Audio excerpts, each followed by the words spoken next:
Welcome to Chillin' 101. We hope this video helps. You're starting on your page as an admin. Sign in and go directly to the page. Once there, click Settings in the top right to open configuration options. Next, choose Templates and Tabs or Manage Tabs depending on your layout so you can edit visible sections.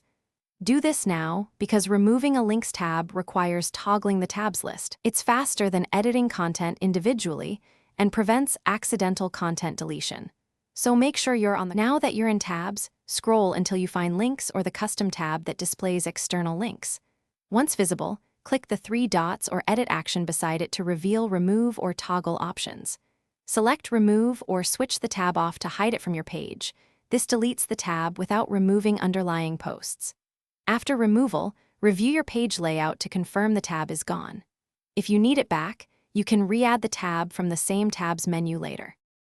Finish by refreshing the page and using View as Visitor to confirm the Links tab is gone. This verifies the public layout. If you change your mind, return to Templates and Tabs to re-add the tab or restore a previous template. If the tab won't remove, make sure you have full admin permissions, clear browser cache, or try a different browser.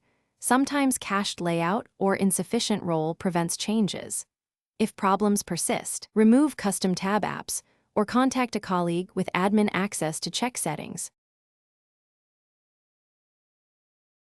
Thanks for watching. Consider subscribing if we helped you.